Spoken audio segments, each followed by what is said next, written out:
No countdown? No, I don't think so.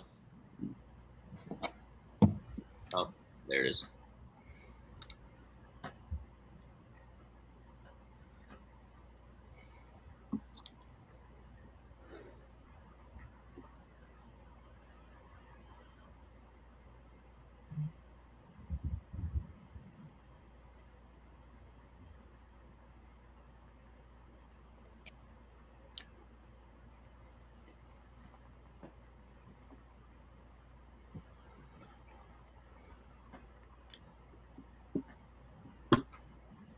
Good evening, folks.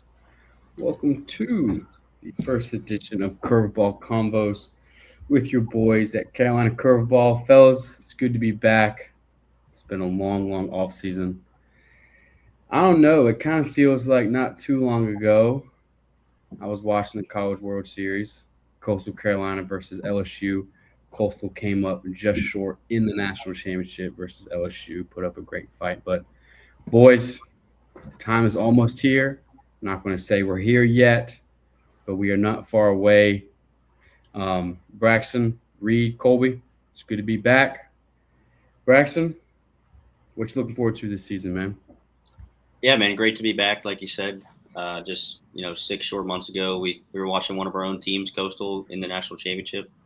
Obviously, didn't work out in our favor, but I mean, we got a whole new clean slate in front of us, and I couldn't be more excited to get ready for baseball season this year. So we're back in full force. I mean, a lot of expectation, I think, for Carolina teams and teams around the country. So we're just going to get to watch it play out, and we're a few weeks away. So real excited.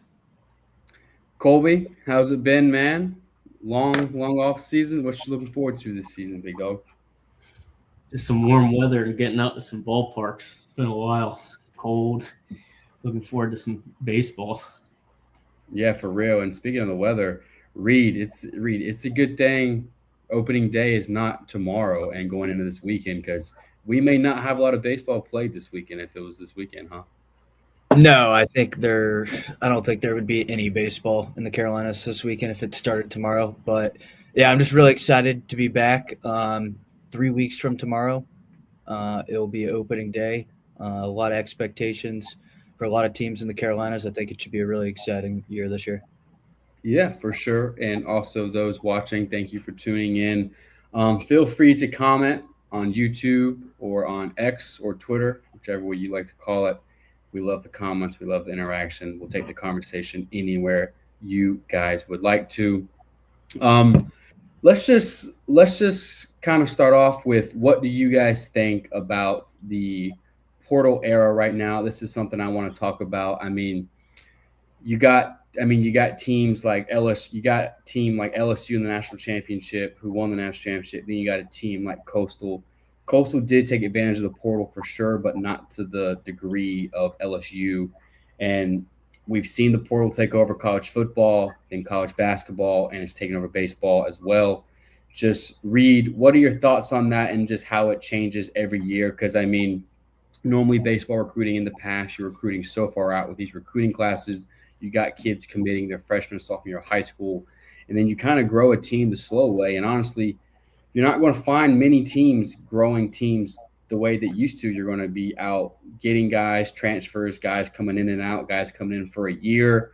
And if you're at, let's say you're at a program like Queens, you come in from JUCO, you light it up at Queens. There's a really good chance you could be playing at South Carolina, Charlotte, one of these other teams in the Carolinas. But Reed, just kind of what are your initial thoughts on how this season that's really going to be on full display more than ever? Yeah, absolutely. I mean, in this day in baseball, you have to utilize the portal. I'm not a fan of it personally, but I mean, if you want to succeed in today's sport, you're going to have to take advantage of it. You look at South Carolina, for example. Not bringing in 20 plus different guys this year, pretty much cleaning the house from last year's disastrous season. Coaches now are recruiting players after games too, and handshake lines and everything like that. It's unfortunate, but you got to be able to adapt today. Yeah. And Colby, like, how do you find that balance? And you're a NC State guy, you're a Elliott Avent guy, and just we've seen him adjust over the last couple years of he used to be. I mean, some coaches have not adjusted as well, but Elliott Avent being an older guy, you would not think wanting to adjust. But he really has adjusted and used the portal to his advantage 100%. He's got guys like Alex Makarevich. He's got a nice portal class this year. And just he's really bought into what it takes to win now. Yeah, he's done a great job in the portal adjusting to it. I think this year went on a few fall trips as well and try to get the team close together because that's the thing with the portal is these guys. It's hard to create and build chemistry when you're with guys for just 1 year. And programs like State, there's others in the Carolinas that take fall ball trips, try to get closer to one another, and that's how you win is using the portal, getting good players, but you also have to play for each other. Yeah, 100%. And Braxton, we'll get your thoughts on the portal and just how, Braxton, you were actually in the transfer portal and were a transfer up to the higher level. So just kind of talk about that and talk about not just guys flipping laterally, but guys making the jump like you did. Yeah, I mean, I think you guys make good points. It's definitely, a kind of adapt or die, especially with some of these programs. Like you look at my alma mater, Upstate, like they lost 4 or 5 guys to Power 4 programs this season. So that turnover effect is going to be really big if you're not going out and getting, revamping your team essentially. And I think they've done a really good job of that. And there's other programs that do a good job of that. And there's programs that don't do well with it. And you're right. The portal was great for a guy like me. I was a solid Division II player that was able to utilize that and grad transfer to a higher level of baseball. And I think it's really good for that type of player. And then obviously in some cases it's more of like a money grab, especially nowadays in football and basketball and sports like that. But it's also just, giving players opportunities to basically find a home. And I think it needs to be more seen like that rather than just jump around from place to place and get all the gear and get all the money and stuff like that. I think it needs to really be, it needs to be structured better to the point where we can just, you're trying to find your 4-year home. Like that's the point of college. Right. So, I don't know. I obviously it worked out for me. It works out for a lot of people. And sometimes you're right back in it the next year in a lot of cases. So, it's a good thing and it's a bad thing, but it's going to continue. That's what's inevitable. So, Yeah, without a doubt. And I think that's something that these kids don't think about is some of these kids can get lost in the portal, especially in college football more than any of them. Just they go into the portal thinking that the grass is always greener, but when you got 10,000 kids in the portal, you can get overlooked, lost in the wash for sure. So we will touch on the transfer portal later. I just wanted to get our initial thoughts on that because that is the climate of college baseball right now, honestly, college athletics. But right now, we're going to get into everyone's favorite preseason rankings, preseason accolades, all of this stuff that everyone puts these expectations on teams and players. Here are the D1 baseball top 25 rankings right here. Reed Tobin, you love top 25 rankings. You love making rankings for each sport. Reed Tobin, what are your initial thoughts on the top 25 within the Carolinas as well as outside, sir? I think it's pretty fair. Carolinas. I really didn't expect Coastal to be at 6 personally. I would have had them probably in the top 15 still. I thought Carolina would have been a little higher. But I think both of those rankings are fair. I think State, Clemson, and Wake are all in good spots too. But overall nationally, I like UCLA at number 1. I mean, they have the best player in the country. I think they're absolutely loaded offensively. You can't go wrong with them in LSU, top 2. I mean, LSU's won 2 out of the last 3 national titles. I mean, they're absolutely going to have a chance to win a third in 4 years this year. I think Georgia Tech is the biggest wild card for me. They return a ton of talent, but obviously Danny Hall is no longer the coach. I'm going to be really curious to watch them this year. A lot of talent in that lineup. We'll see if they'll be able to gel together this season in a loaded ACC. Yeah, I 100% agree with all of that you're saying. Colby, your thoughts on the top 25, sir? pretty interesting seeing Mississippi State at fourth in the country. Obviously, they hired O'Connor from UVA, great coach, and they spent a lot of money on that roster. And the portal did some damage. It's be interesting to watch them after somewhat of a down year last year. And then A&M at 25, they're preseason ranked number one, first year head coach. Didn't make the tournament. So back in the top 25, though, at number 25, it'll be interesting to see. They have talent, so see if they'll live up to it this year. 100%. And lastly, Braxton, your thoughts on the top 25, sir? Yeah, I'm really glad to see 5 Carolina teams in there. I think a couple others had some shouts. I know we saw ECU in some polls. I think this was the only poll that Wake was in there, but I think they deserve to be in there. I'm happy with it. Preseason rankings really don't mean too much. I mean, look at last year. Top ranked Texas A&M. I think it was didn't even make the tournament. So Virginia too. Yeah. Well. So people can talk about this and look as much as they want, but it really doesn't matter till we throw the first pitch in a few weeks. So, but nonetheless, it is good to kind of get the recognition you deserve from your body of work last year, and also what you've done in the portal and kind of how you look throughout the fall. So. These are really well done, but obviously there's flaws in them, just like from the example I just used. But I'm pretty happy with how it turned out. I think Coastal, everyone that is in the Carolinas, I think is, in a decent spot or decent range of where I would have expected them to be after last year. Yeah, 100%. I think you guys make a great point of preseason rankings are great. I think preseason rankings are great conversation points more than actually great themselves. As you said, the number 1 and number 2 national seeds last year did not make the NCAA tournament, which is absolutely obscene. Are there any Carolina teams that we think are right on the outside looking in? Reed Tobin, as a former East Carolina grad, were you shocked that East Carolina was not ranked after being in the perfect game, top 25, as well as Baseball America? Me and you have talked about it personally. I do not think this team should be ranked going into this season. I definitely think they have to earn it.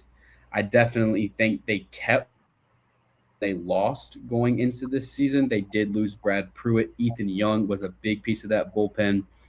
Pitched so many innings every single week. And they kept their core on Austin Irby, Braden Burris. But Reed, I think going into this season, I think it's right that ECU is right on the outside looking in, going to have to earn it with that brutal first month schedule. Yeah, I mean, me personally, I thought they were going to fall right there, kind of in the 21 to 25 range. But, they're in a good spot. I think maybe that puts a little chip on their shoulder, not being preseason ranked here by D1. I mean, they're going to have certainly the opportunity to prove it within that first month. I mean, we've talked about it off camera. I mean, Xavier opening weekend is no slouch. And then obviously the 3-game series against UNC, series at Coastal and the Clark LeClaire. So, I mean, they're going to certainly have their chances to prove the haters wrong right out of the jump. I think it's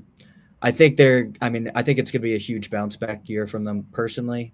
I'm not trying to be too biased being a Pirate graduate, but I do like the makeup of what Cliff has did with this team. I think this is the best portal class that he's had since the portal has really taken a huge step in this game.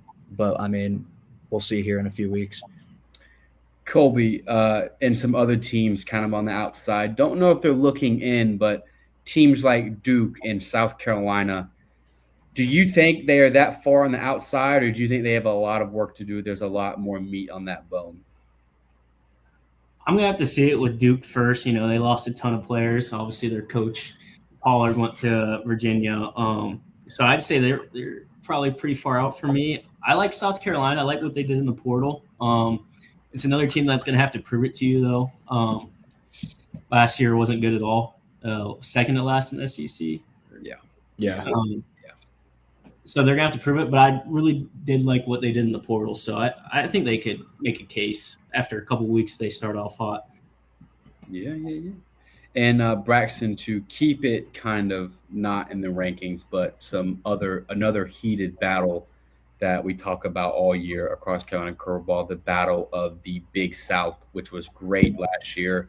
Charleston Southern making the national – making the Big South Championship. Shout out all my Buccaneer fans out there. I know y'all love me. But Braxton, going into the Big South season this year, who do you have on top coming out? High Point I see is on top, and hey, the Bucks were not happy with their preseason seeding. Yeah. No, I think so. That came out yesterday. It had High Point, Upstate, Winthrop, top three. And then I think the Bucks were fifth. Yeah, I think those that kind of three-headed dragon up front is going to be the race most of the year. I think those are the most talented squads.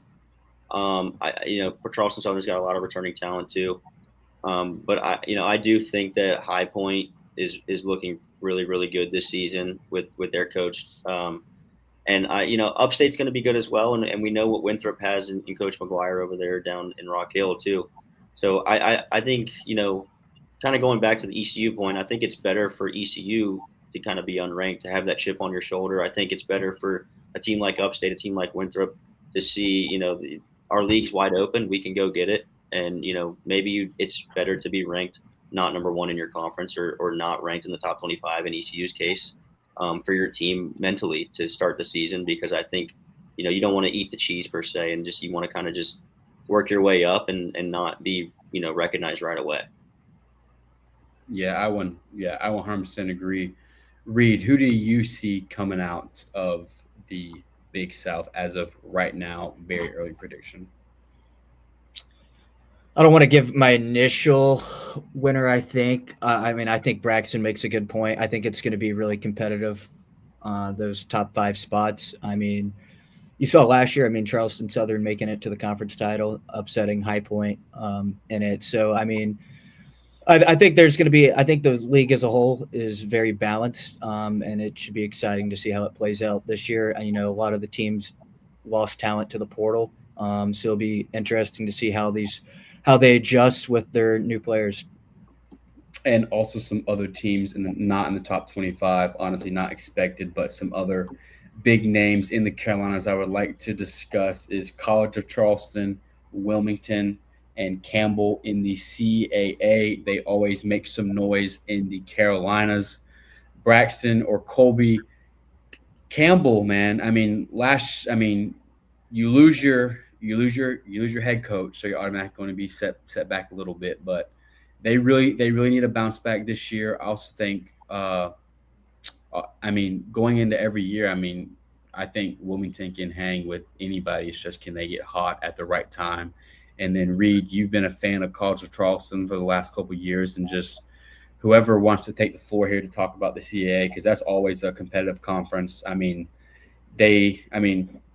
They love to compete against NC State, ECU, Duke. They always give them fits every Tuesday, Wednesday of the season. So whoever wants to take the floor to talk about the CAA, because I want to make sure we give them their flowers, because they are not in the – go ahead. Yeah, I agree with you. I think the CAA is probably one of the most competitive mid-major leagues out there. And it's not just the Carolina schools. I think there's 4 of them. But you've got Northeastern as well, who obviously was, one of the best mid-majors teams last year and they competed pretty well in that Florida State regional. But I think if I had to pick a team out of those 3, it would probably be Charleston.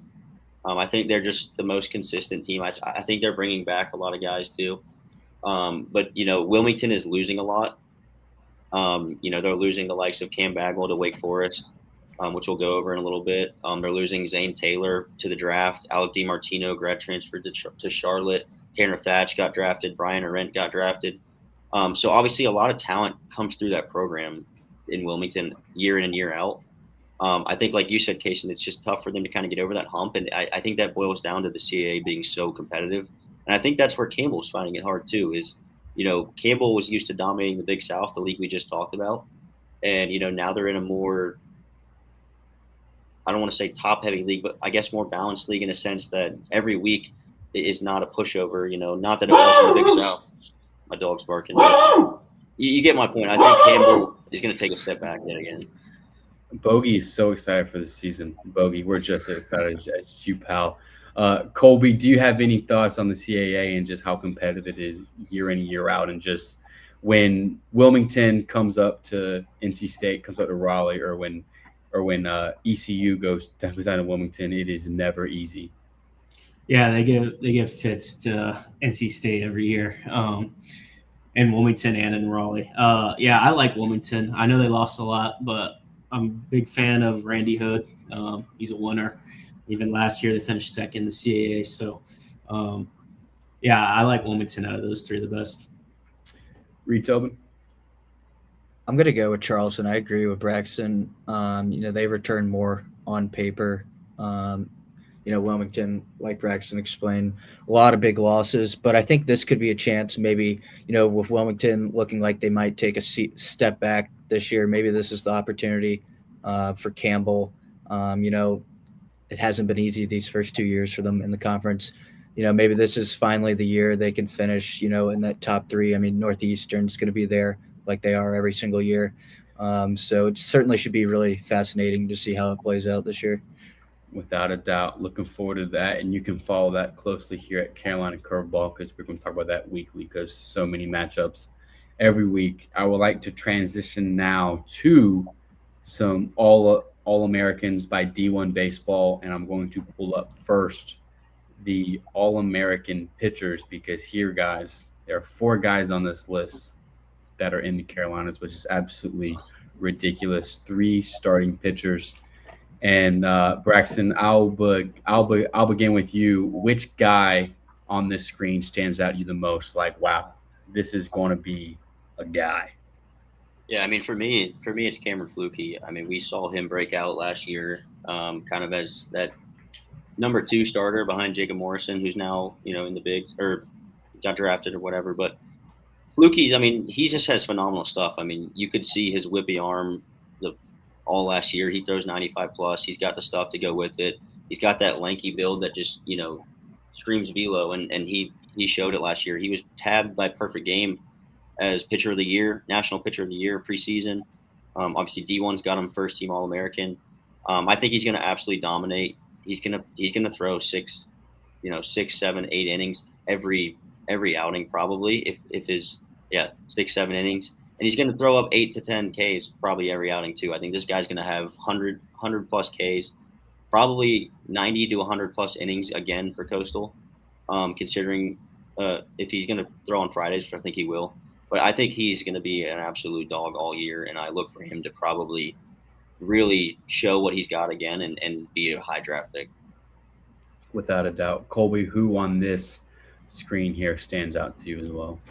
Yeah, I love Ethan Norby, Southpaw. I know let you guys talk more about him, but 2 years in a row, sub-4 ERA. This is a guy that could have made a lot of money transferring to a SEC school. Decided to say ECU, obviously family ties. Connor played there, now in the bigs. I think he's a stud. He's gonna mow down the American, and it's good that he stayed at ECU. Yeah, I think that is huge for sure. And Reed Tobin, 2 guys we have not talked about yet, Aiden Kanak and Dominic Carbone. Reed, me and you were down there in Conway for the Conway Regional watching Carbone carve up the East Carolina Pirates on the mound. He was absolutely filthy, unhittable. The Pirates could not touch him in a phenomenal finale game. Reed, who on this list stands out to you as well? Yeah, I mean, well, I'll just add to Carbone. His breaking ball was unbelievable. I mean, ECU looked like they had no chance of absolutely hitting him during that regional. I mean, he was dominant the whole season out of the bullpen, closing games too. I mean, Ryan Lynch too in that Coastal bullpen. I mean, they're going to be scary good again this year. But I'll add on Aiden Kanak since no one's talked about him. Last year, I would say it was still a good year for him. I don't think it was as good as he wanted to. He was kind of roughed up there, kind of near the end of the season in some of those bigger games. But, he's a junior now, a leader on that team. Now, I think he'll have well over 100 Ks again this year, and hopefully taking Clemson finally over the step to get back to Omaha. Yeah, 100%. And I'll just touch on Ethan Norby for a little bit. These are some big guys. These are some first-round guys he's up against here on the screen. And he's a 5'8" pitcher from Virginia, so props to him for being there. Hopefully he can keep up the workload this season. Can you guys see this on my screen of me changing? Oh, Yeah. okay. Oh, clicked one too hard. No one here on the first team. Hold on.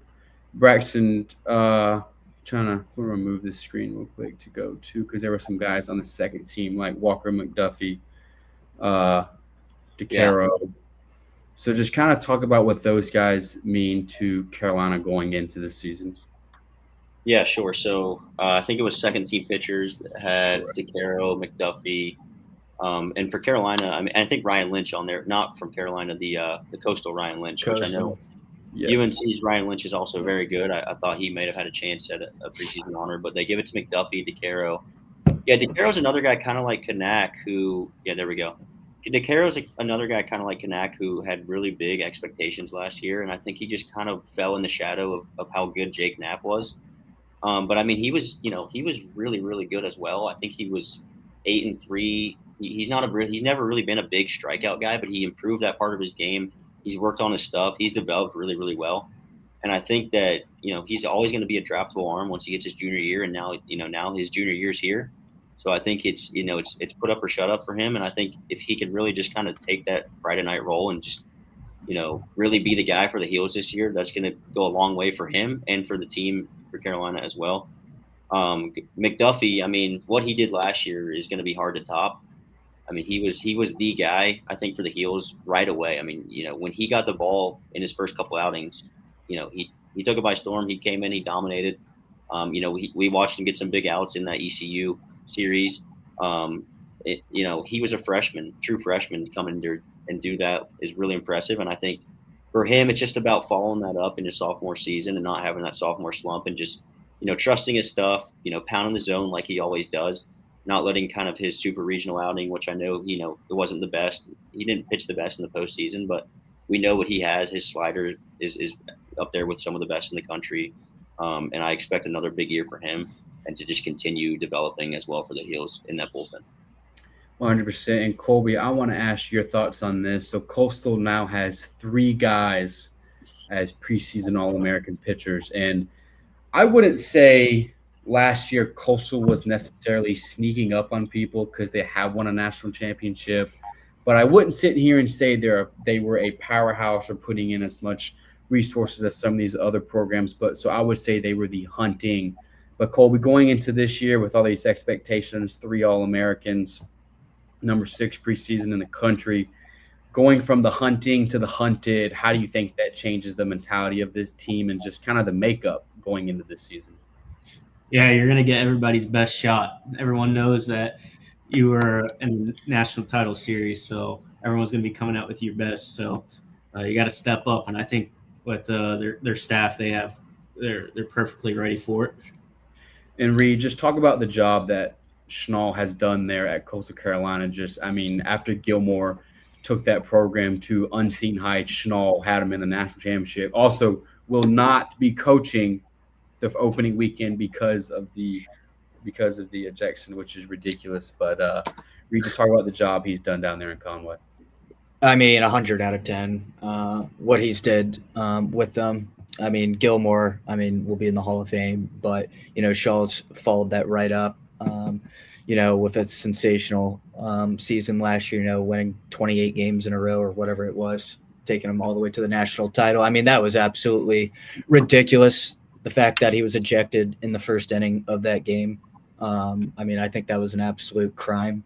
But, kind of want to add, like what Colby was saying, everyone's going to get their best shot. Coastal's schedule, they did not schedule light. They usually don't. But, they really beefed up the non-con. This year you're playing out in Texas for a week and 2. Big games against Texas, UTSA, Ole Miss. And then obviously you got the series against ECU. And now you got midweek games against Wake. So, I'm really looking forward to seeing them. I think they're going to be really motivated after coming up just short last year and wanting to get back there again this year.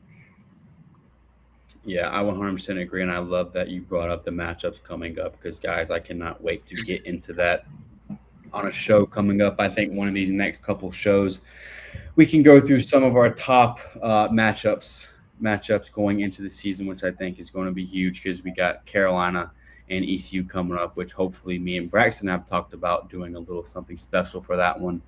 Maybe a little live boots on the ground, something we will see.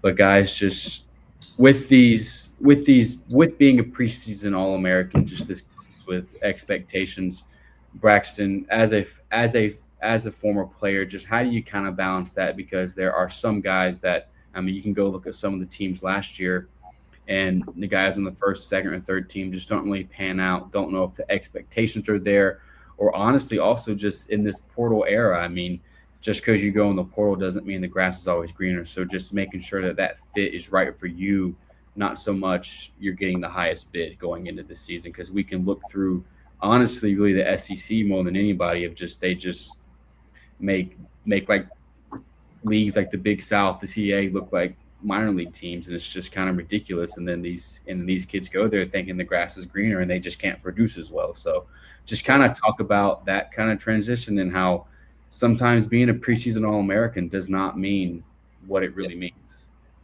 Yeah, no doubt. I mean, it's always nice to have that kind of honor, but again, it can kind of be a little bit detrimental to you too if you're not looking at it the right way. As a player, you just got to focus on day in, day out, and not let it get too big. I mean, you're playing at such a, especially in the SEC, ACC, like you're playing at such a high level, high caliber baseball that if you're not keeping up, like you're going to get left in the dust. And I think baseball is such a mental game to begin with that, if you don't have confidence in your ability, if you don't have confidence in, there's a reason you're on these lists, especially as an all conference or all American type player. You just got to be able to believe in that ability, and go out every day and trust your work, trust your preparation that you've been doing all fall and all winter and spring. And in the spring, it's the time for you to go show the world, what you're about. So I think as a player, you just kind of have to stay in that headspace and not let it get too big, not let the moments get too big. And you're going to be just fine. All these kids on these lists are extremely talented. Kids everywhere in college baseball are extremely talented. As a player that went from Division II to Division I, like I can say that talent gap is there. Division II teams can compete. There's no doubt. But the Division I level, especially Power Fours and some of these bigger conferences, is a very high level. Like it's very fast. The game's very fast. And you just got to be ready for it, and you got to trust in your preparation, like I said, and most of these kids will do just fine.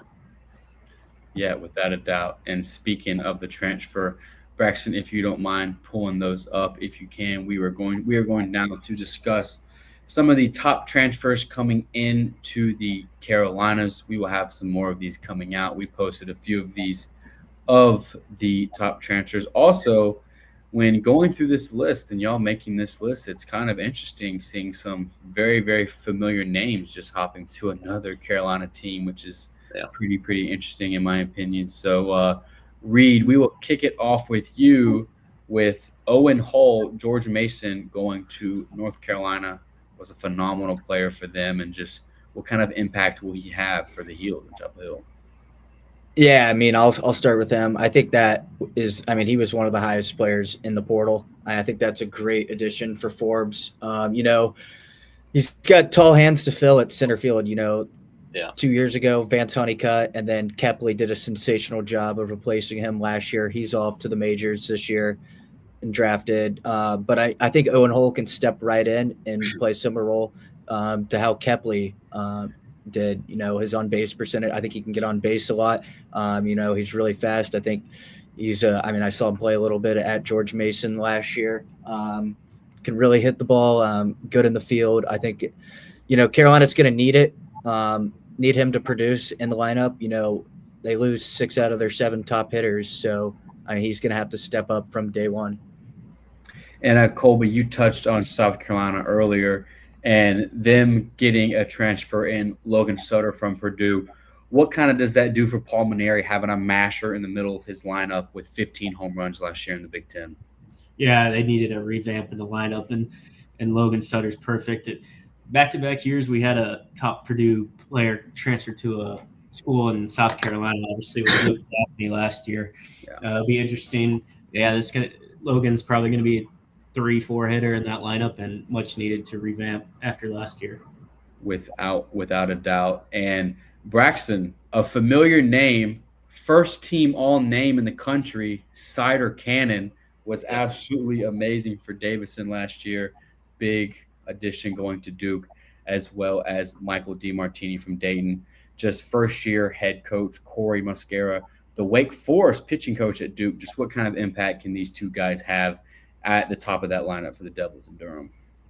Yeah, I mean, absolutely. Duke obviously losing Pollard and a lot of their core going with Pollard to Virginia. So, having to rebuild and going in the portal and getting a guy like Michael DiMartini is absolutely huge.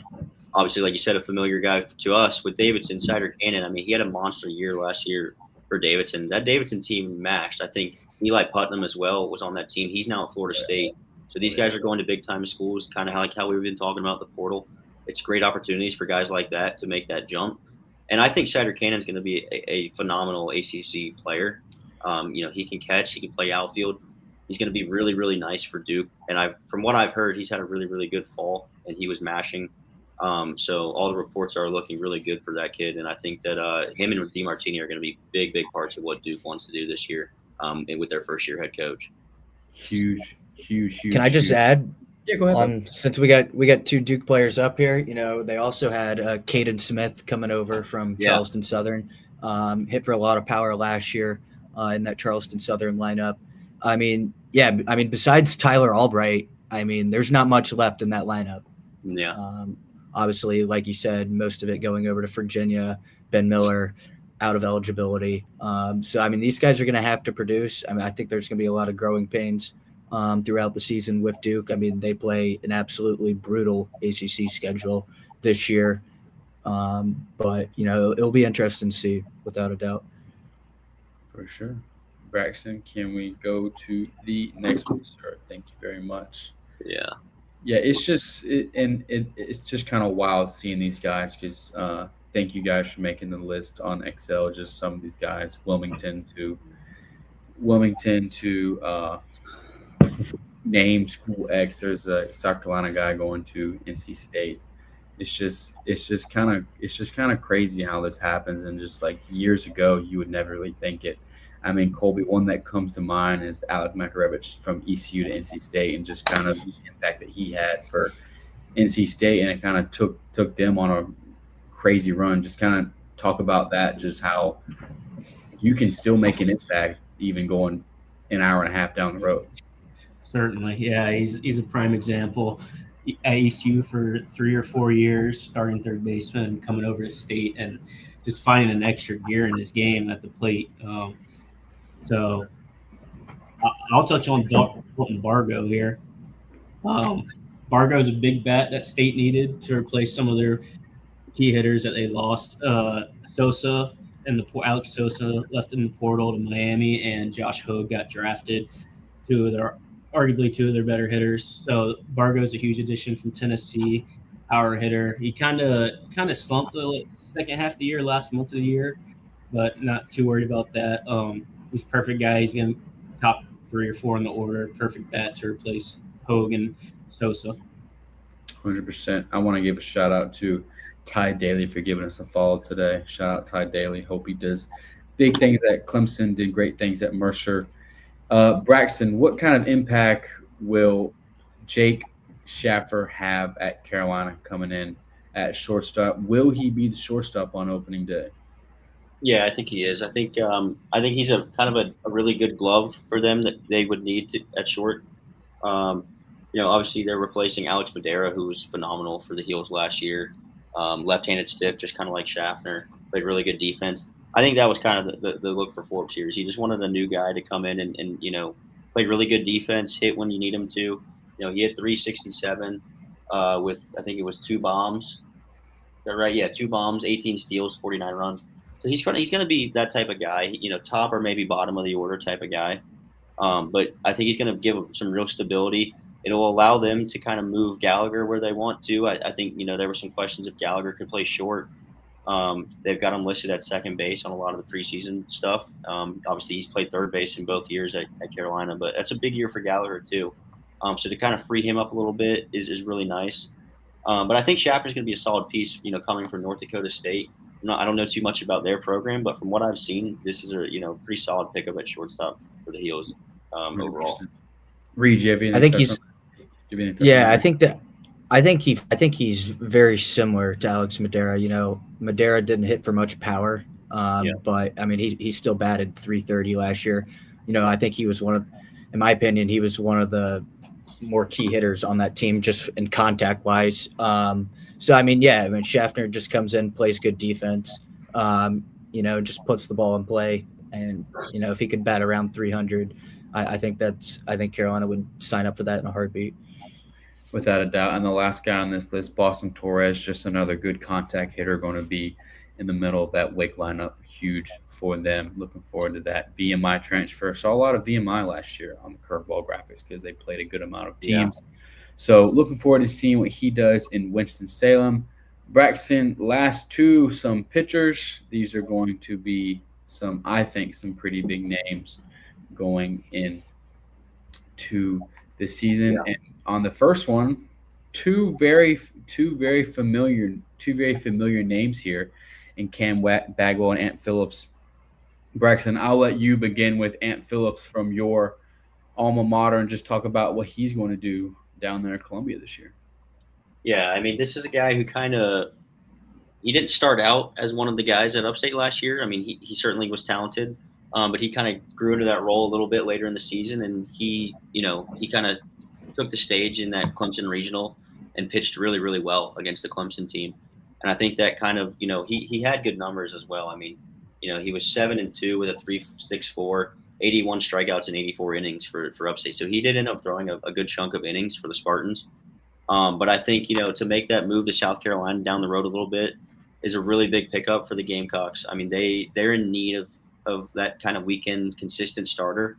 And I think he really proved that he could pitch at that level when he pitched in the regional against Clemson and kind of his body of work he had all season in the Big South. I mean, he's a high velocity guy. He's really impressive frame, and I think he could be a potential draftable arm this year right away. And if he has a good year for the Gamecocks, so really impressed with that pickup for South Carolina. And Colby, another in-state transfer, like we were just talking about, Alec McRivich, Cam Bagwell, a dog. Wake Forest loses their pitching coach to the head coach position at Duke, but hey, Colby, they're still getting a dog on the mound in Cam Bagwell. Yeah, I don't think that pitching lab's going to stop. No time soon for sure. Yeah, Bagwell's a stud. Around a 3 ERA at Wilmington last year. Great strikeout to walk ratio, and going to be a big time part of that staff in Winston-Salem for sure. And Reed Tobin, you were texting me on Monday about Joe Webb and about how Austin Knight, pitching coach at ECU, who's done a phenomenal job, had one of his best pitch in the World Series versus your Dodgers, Colby and Trey Savage. He said that Joe Webb on Monday is one of the most impressive pitchers he's ever seen, and that he trusts Joe Webb calling his own pitches during a game. So, Reed, what does that mean coming from Austin Knight and Cliff Godwin? I mean, that's certainly great news to hear if you're an ECU fan. That they have that much trust in him. Coming over from Liberty. They need him to kind of come in there in the middle bullpen right there. I think he could fill the Ethan Young type role from last year, if not maybe even be a little better. He's got some decent stuff, but I mean, the coach Cliff, from what I've been hearing, and Austin Knight are really big on him. Huge. He's going to be a big piece of that team. And lastly, Braxton, Nick Dorito from UMass to App State. Kind of an underrated get here. I wanted to put this on. 5-0, sub 4 ERA. The strikeout numbers I wouldn't say are necessarily there, but 4 saves also. He's going to be big for the Mountaineers in a tough Big South, and this is a really underrated get here. Yeah, no, I agree. Also, shout out to him. I think he gave us a follow as well. Shout out. It. I think you're right. I think this is a solid right-handed arm from UMass Lowell, based on his numbers and what I've seen on some videos. He looks pretty solid. So, I don't know if he's gonna be a bullpen guy starter, but we'll see how App uses him. But that's a team that really needs some help. Being in the Sun Belt, which is a very, very tough league. 2 teams in the top 25 out of the Sun Belt in Southern Miss, and obviously Coastal Carolina. So I mean, for App to kind of start building more of a program there is going to be really big for us in the Carolinas. Without a doubt. And Braxton, there is one more image for pitchers. Excuse me, sorry. But yeah, Reed, just kind of like Braxton was touching on. I mean, if you want to be competitive in the Sun Belt, you're going to have depth at every position with 2 teams in the top 25. Yeah, I mean, not even. I mean, obviously, we know you have Coastal and Southern Miss are going to be at the top just about every year. But I mean, you look at like Troy. I mean, reading a lot of good things about them going into this season. I think they were right near the edge of being ranked preseason top 25. So I mean, the Sun Belt. I mean, one of the best conferences mid-major, or probably the best mid-major conference in the country, year in and year out. So. And we'll lead. Latkowski with the follow too. Correct. Shout out. Appreciate that, guys. And Colby, we'll start off with you.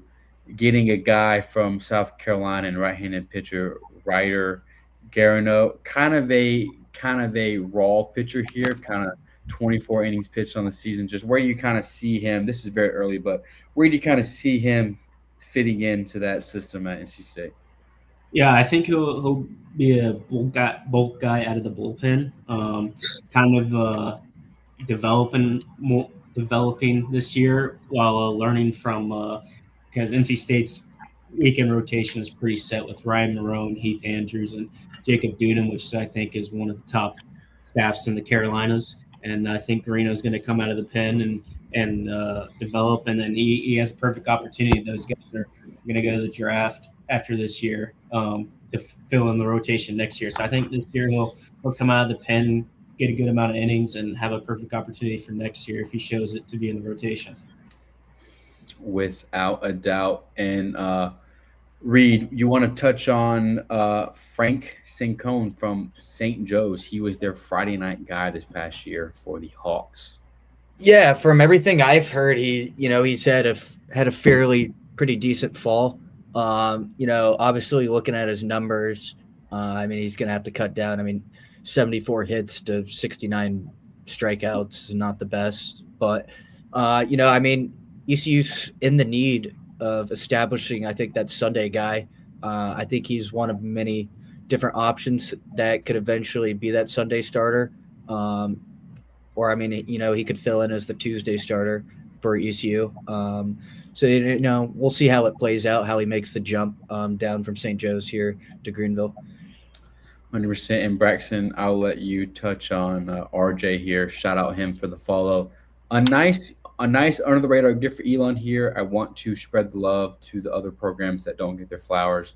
As you see, 3 pretty well-known names here wanting to put Elon. So this is a good get from Long Island. 5 saves on the year, 47 Ks, 4.3 ERA. Looking forward to seeing what he does here in my hood. Yeah. You're absolutely right. I mean, LIU, shout out the Sharks. Obviously, we've seen them in Chapel Hill Regional in recent years. Very solid program up there. But yeah, Elon's kind of a team we didn't even really get to when we were talking about the CAA. We were kind of more talking about Campbell, UNCW, and Charleston. But I mean, Elon can compete in that league as well.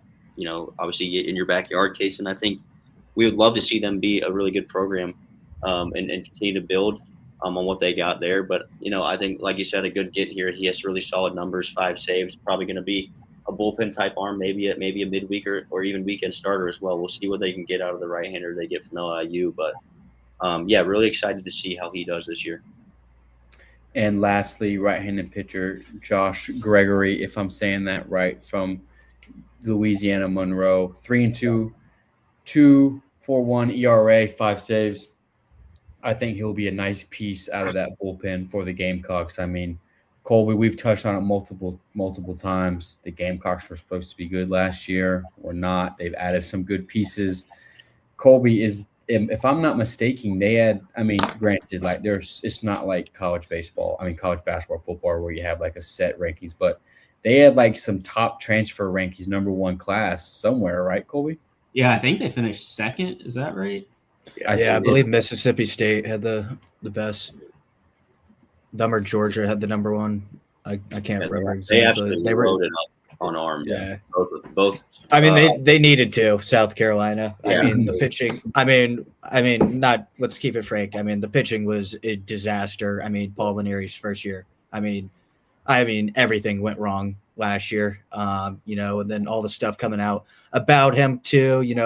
There was rumors, would he even That get was a second bad. year? That was Would he bad. even get? Yeah, I mean, that was shocking. I mean, would he even get a second year? Well, here he is.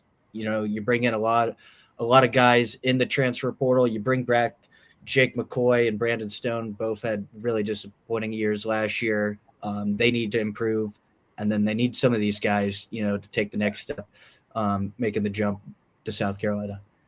Yeah, I That's mean, a good thing about the portal, though. With its team like South Carolina last year, Yeah, they could be really good this year now, and then last year's forgotten. So it's true. yeah. I mean, I'm looking at it now. They've got guys from just pitchers alone: USC Upstate, Wake Forest, UL Monroe, Virginia. They got Bradley Hodges from Virginia, Sacred Heart, and Texas State. So I mean, really just arms on arms. And like this kid here, this Gregory, he 52 strikeouts in 33 innings is impressive, especially in a league like the Sun Belt, which I think ULM is in the Sun Belt. So we'll see what he's got, but we'll see how they do in Columbia. 100%. Really, really, really, really looking forward to do that. Thank you, Baxter, for pulling that up. And for this last segment, I kind of want to put you on the spot, put myself on the spot here. We've talked about a lot of teams here tonight. We talked about a lot of conferences. But there's also some teams that we have not talked about. And I'm going to go around the horn here. Reed, we're going to put you on the spot first. We're going to go Reed, Colby, myself, then Braxton. Reed, talk about a team that we have not talked about tonight and someone that you want to see take a step forward, or someone you think is going to take or someone that you think is going to take a step back. Yeah, we haven't touched on Western Carolina tonight. They return a lot to that team. Trey Turner at shortstop, big bat coming back. There's a lot of talent in that lineup. Obviously it's going to come down, can they pitch the ball? I mean, last year they were absolutely able to hit the ball. But I think they could push near the top in the SoCon this year. Colby? yeah, I'll talk about my alma mater, Charlotte. Yeah. We haven't talked about them tonight. I think they had a really good year last year after a rough first year the prior year, and they returned guys like Cody Gunderson, Carson Bain, and Dawson Bryce, and Cribs on the mound. So I think they'll be good. They'll challenge for the American. I think they're up there in the top 2 or 3 teams in that league with ECU, obviously. But I think they're going to improve even off of last year, which last year was good too. Braxton, hope I don't steer yours here. I'm going to take Winthrop with your guy, Coach McGuire down there. Haven't really talked about them much. Looking forward to seeing what they do in the Big South. This is year 2, if I'm not mistaken. Correct, Braxton? Yeah, year two at Winthrop. Yep. Looking forward to seeing what they do down there, seeing the steps they take. They got some good guys in the portal, also lost some guys. Hopefully going to maybe get some guys from Winthrop on the show as Charlie, Chat, any coach interviews start the season. Hopefully get Coach McGuire. Also, guys, we're hopefully going to more games this year, going down there to Rock Hill. Reed, you're frequent to Rock Hill, so maybe you can go down there, see the Eagles as well. They have a great stadium, by the way. Yeah. Really like big, and I think it used to be like a drive-in theater or something, and they turned it into I could be wrong on that, but it has this huge scoreboard, really nice stadium. Sick. I think they hosted South Carolina there last year. It's pretty sick. Check out the disc golf course behind the stadium too. There you go. Sick. Let's go, to do dude. that. Yeah, we'll have to do that too. I'm down to do that, Reed. I'll bring the Yeah, I mean, certainly, with McGuire being down here in Charlotte, that's my hope this year. I'm going to try to get out to as many different games with all the schools here in that hour-and-a-half radius. Hey, I wanted to shout out one more team since I didn't get to go, but I'm going to go Queens. Shout out. I think they're going to have a much better year this year. I don't know why. I think they had 10 wins last year. Yes. Shout out to my buddy Nick Melton. He's now an assistant coach there. I saw him post a picture today. I didn't realize they have a turf field now, or turf infield, I believe. So some upgrades being made over there. Reed, I think you should definitely get out to a Queens game as well. Oh yeah. In Charlotte, check them out. But I'm looking for them to improve under head coach Jake Hendrick. Just continue to get better, and you never know what could happen. So. Do they have Murderer's Row schedule again this year? I think they do. I haven't really. Let me pull it up right now. I'm right here. I'm looking at it right now. I'm pretty sure they have it. Navy, Bradford, App State, Southern Illinois, South Carolina. They got a series with Army. They got a series at Georgia in Athens. I did see that. That's a 4-game series as of right now. They got a Notre Dame midweek, Florida Gulf Coast, Jacksonville, and then I think that's conference play. So, yeah, I would say that's pretty tough going to Athens and like to play 4 against the Bulldogs. Holy smokes, boys. What else do you guys want to touch on as we start to wrap up the show? Any last-minute thoughts, questions? I want to ask everyone who they think of the Carolina teams, who they think will be a host. And I'll go first. I'm gonna go with 4 of us. I'm gonna say North Carolina State, Coastal, and Clemson as the 4 hosts in the Carolinas. Okay. I'm gonna go with Clemson. I'm gonna say Coastal does not host. I'm gonna say Coastal takes. I'm gonna say Coastal takes a step back as I. This is my bold prediction. I think going from the hunting to the hunted, like I kind of stepped on, and they're losing some big pieces of that lineup. You're losing Barthel and Bodine, who were Barthel's back. Excuse me. Sorry. Bodine's out, and Alexander's is gone too. Barthel's back, and he's not an All-American. Correct. He only hit. He didn't have the best hitting stats last year. They do return a bulk of that lineup. Yeah, no, I wouldn't say the bulk. They return a few guys.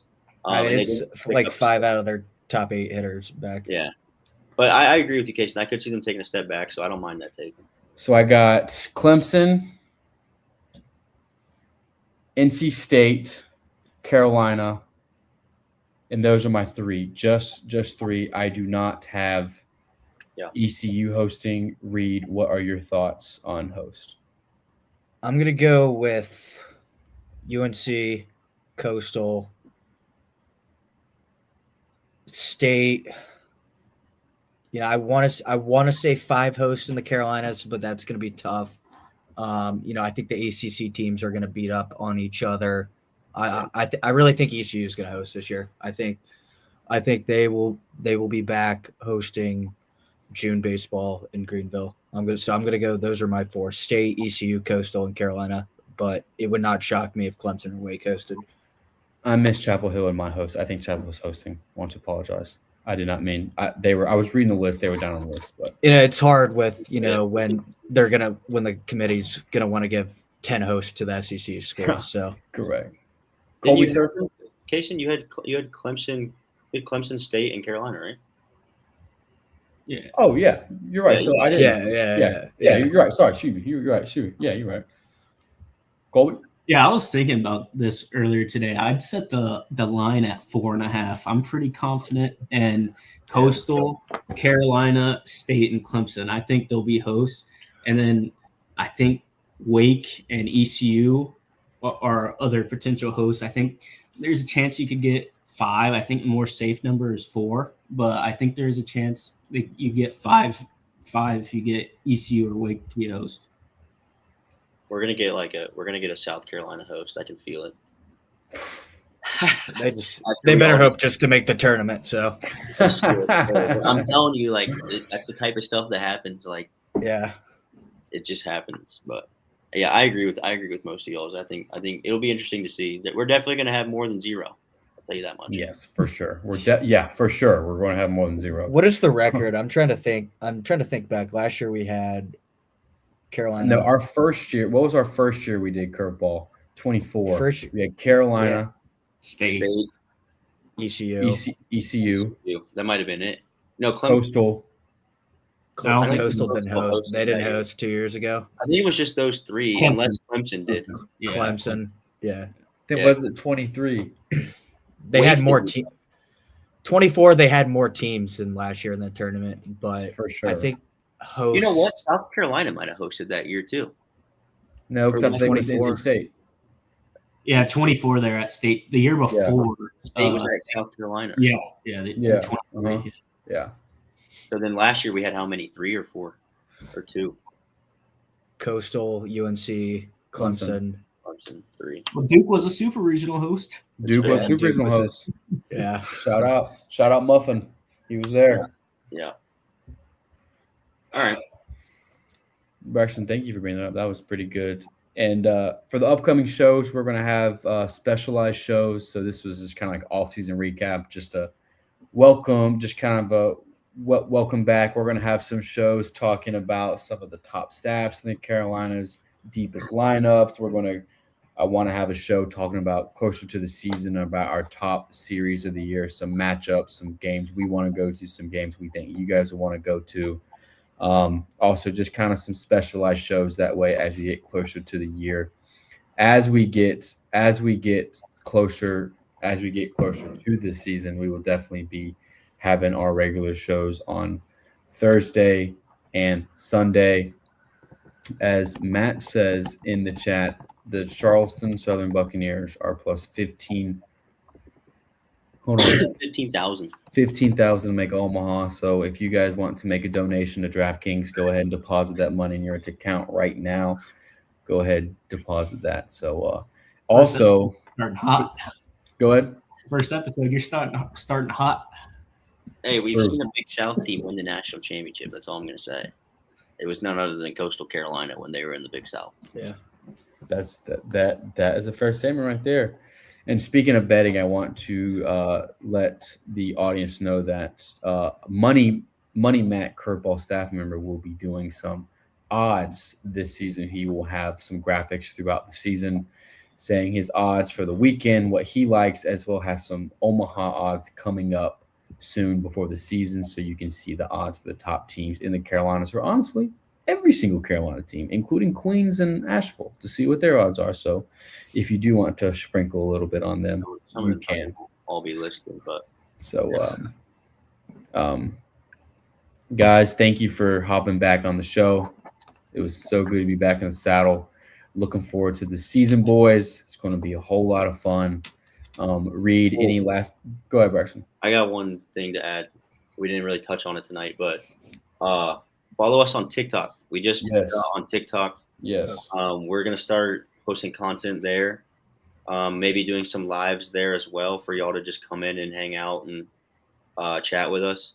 I think it's a really good platform for us, especially this year. This is our third year with Curveball, first year on TikTok. So I think it's at Carolina_Curveball. So just go ahead and give us a follow if you haven't already.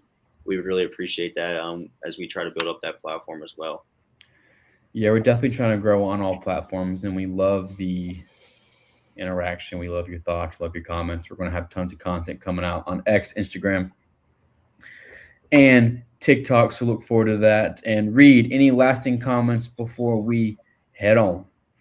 Yeah, I'll just add, whether it's comment on TikTok, tweet at us what games you want to see us at this year. Yeah. We'll do our best to try to get to as many as possible this year. I know everyone wants to do that. So, yeah, just feel free to let us know if y'all want us to come pop out for a series. We'd be happy to do that. So, Colby, sir, lasting comments? Yeah, I was just thinking TikTok would probably be a good platform if there was a big game. We could do like a little live watch party on there. Oh yeah, we can have some desserts. Have a nice little. Those will be coming. We'll be reviewing ballpark balls. We'll be reviewing ballpark ice cream. Dippin' Dots. Yes, I know that's Reed's favorite. So absolutely. Braxton, last comment, sir. No, I think we're good, man. I'm just excited to be back. First one back. This is year 3 for us doing Curveball. Year 2 of the podcast, so we're really excited and just appreciate y'all. If you're still watching, we really appreciate it. And let's have a good season, boys. Yeah, I just want to second that and say that I'm so grateful for all the support, all the follows, all the likes, all the retweets, everything, because me and Reed Tobin started this on the 3rd floor of a library at East Carolina, and I cannot believe where we are today and cannot wait to see what the future holds. I'm so grateful for this. I'm grateful for the relationships that we've built within each other because of baseball, and So looking forward to year 3. We have so many new things coming out this year. Each year we've built on it. We've grown bigger, grown stronger. So boys, really looking forward to this season. Cannot wait. It's going to be here before we know it. So make sure you cancel your Valentine's Day plans, people. Watch some baseball opening weekend. Do not see your girlfriend or your boyfriend. Come watch some baseball, hang out with Carolina Curveball. Boys, it's good to be back. We'll see you.